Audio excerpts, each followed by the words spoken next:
세상이 너희를 미워하면 너희보다 먼저 나를 미워한 줄을 알라. 너희가 세상에 속하였으면 세상이 자기의 것을 사랑할 것이나 너희는 세상에 속한 자가 아니요 도리어 내가 너희를 세상에서 택하였기 때문에 세상이 너희를 미워하느니라. 내가 너희에게 종이 주인보다 더 크지 못하다 한 말을 기억하라. 사람들이 나를 박해하였은즉 너희도 박해할 것이요 내 말을 지켰은즉 너희 말도 지킬 것이라. 그러나 사람들이 내 이름으로 말미암아 이 모든 일을 너희에게 하리니 이는 나를 보내신 이를 알지 못함이라. 내가 와서 그들에게 말하지 아니하였더라면 죄가 없었으려니와 지금은 그 죄를 핑계할 수 없느니라. 나를 미워하는 자는 또 내 아버지를 미워하느니라. 내가 아무도 못한 일을 그들 중에서 하지 아니하였더라면 그들에게 죄가 없었으려니와 지금은 그들이 나와 내 아버지를 보았고 또 미워하였도다. 그러나 이는 그들의 율법에 기록된 바 그들이 이유 없이 나를 미워하였다 한 말을 응하게 하려 함이라. 내가 아버지께로부터 너희에게 보낼 보혜사 곧 아버지께로부터 나오시는 진리의 성령이 오실 때 그가 나를 증언하실 것이요 너희도 처음부터 나와 함께 있었으므로 증언하느니라. 반갑습니다. 오늘도 따뜻한 말씀밥으로 든든한 하루 되시기 바랍니다. 15장에서 예수님은 포도나무 비유를 통해 서로 사랑하라고 말씀하셨습니다. 서로 사랑하라는 것은 제자 공동체가 세상 속에서 견디고 사명을 감당하기 위한 토대이기 때문에 그렇습니다.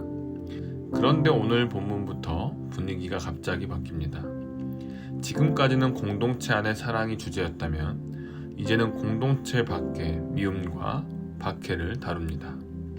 세상은 제자들을 미워할 것입니다. 그리고 그 미움에는 영적인 이유가 있습니다. 먼저 예수님은 제자들에게 세상이 너희를 미워하면 너희보다 먼저 나를 미워한 줄 알라 이렇게 말씀하십니다. 세상이 제자들을 미워하는 이유는 단순한 오해나 성격 차이가 아닙니다. 제자들이 더 이상 세상에 속하지 않기 때문에 그렇습니다. 그렇기에 세상은 제자들을 사랑하지 않습니다. 또한 예수께서 제자들을 세상에서 택하셨습니다. 따라서 제자들의 소속이 바뀌었습니다. 그렇기에 제자들은 세상의 가치와 질서를 거슬러 사는 자들입니다. 그러므로 자연스럽게 세상의 미움을 받게 됩니다. 이처럼 그리스도와 연합된 삶은 세상과의 불가피한 긴장을 만듭니다. 이 긴장은 우리가 잘못해서 생기는 것이 아닙니다. 그리스도께 연합함으로 소속이 변했기 때문에 생기는 것입니다. 다음으로 예수님은 제자들에게 종이 주인보다 더 크지 못하다 한 말을 기억하라고 하십니다. 이는 앞서 요한복음 13장 16절에서 예수님이 제자들의 발을 닦으실 때 하셨던 말씀입니다.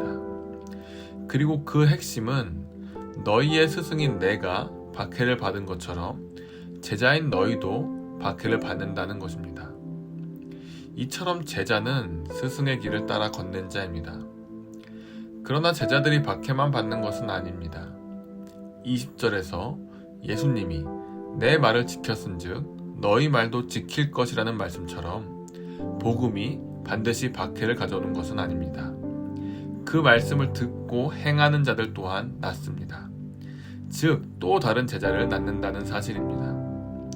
그러면서 예수님은 제자들이 박해받는 이유에 대해서 명확히 말씀하십니다. 그것은 바로 그들이 예수님이 누구인지 모르기 때문입니다. 그러니까 하나님을 알지 못하는 영적인 무지로 인해서 박해하는 것입니다. 이어서 예수님은 내가 와서 그들에게 말하지 아니하였더라면 그들에게 죄가 없으려니와 지금은 그 죄를 핑계할 수 없느니라 이렇게 말씀하십니다. 이 말씀은 그들이 전혀 죄가 없다는 뜻이 아닙니다. 여기서 말하는 죄 없음은 예수님을 통해 드러난 하나님의 계시가 드러나기 전을 말합니다. 그러나 이제는 상황이 다릅니다. 예수의 말씀과 행위를 보고도 거부했기 때문입니다. 그렇게 그들은 더 이상 죄에 대해 핑계할 수 없습니다. 아들 하나님이신 예수님을 미워하는 것은 곧 아버지를 미워하는 것이기 때문입니다. 그리고 이 모든 일은 그들이 이유 없이 나를 미워하였다는 말씀의 성취입니다. 즉, 이는 세상의 미움조차 하나님의 계획 가운데 있음을 보여줍니다. 마지막으로 예수님은 다시 한번 보혜사, 곧 진리의 성령님에 대해 말씀하시며 아버지께로부터 보내실 것을 약속하십니다. 이 진리의 성령께서 오시면 예수님에 대해 증언하실 것입니다. 그리고 제자들 역시 예수님에 대해 증언하게 됩니다. 왜냐? 이들은 처음부터 예수님과 함께 있었기 때문입니다. 즉, 예수님을 직접 보고 예수님에 대해 들은 목격자입니다. 따라서 성령과 제자, 곧 성령 하나님과 사도들의 증언이 함께 예수님의 증인으로서 예수님을 드러내는 것입니다.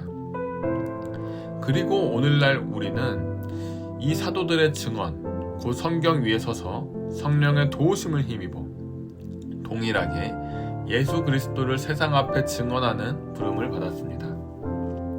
따라서 우리는 예수 그리스도의 증인인 것입니다. 말씀을 맺겠습니다. 예수님의 제자는 세상 속에서 미움과 박해를 피할 수 없습니다. 우리는 그리스도께 속했기 때문입니다. 하지만 예수님은 우리를 홀로 남겨두지 않으셨습니다. 진리의 성령을 보내셔서 우리와 함께하게 하셨고 또 우리와 함께 증언하게 하셨습니다. 이처럼 세상은 우리를 미워하지만 하나님은 우리를 그 세상 가운데로 보내십니다. 그것도 홀로 보낸 것이 아니라 성령을 보내심으로 우리와 함께 하십니다. 그러므로 오늘날 우리는 먼저 우리가 어디에 속하였는지 기억하고 그 정체성대로 살아야 합니다.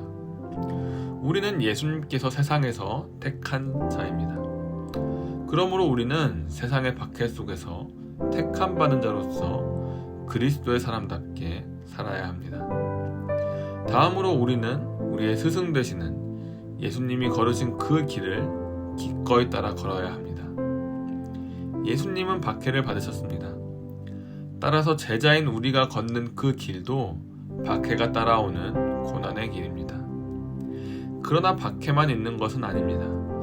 그 말씀 가운데서도 말씀을 듣고 지킬 사람들이 있습니다. 그러므로 우리는 낙심하는 것이 아니라 하나님이 예비하신 생명을 바라보면서 예수를 계속 증언해야 할 것입니다. 마지막으로 성령 하나님이 우리 안에 거하십니다. 성령께서 예수님을 증언하시고 우리로 하여금 담대히 증언하게 하십니다. 그러므로 우리는 예수님을 증언하는 일에 있어서 두려워할 것이 없습니다. 성령님이 우리와 함께 계시고 일하실 것이기 때문입니다. 따라서 우리에게 필요한 것은 이를 믿는 믿음입니다.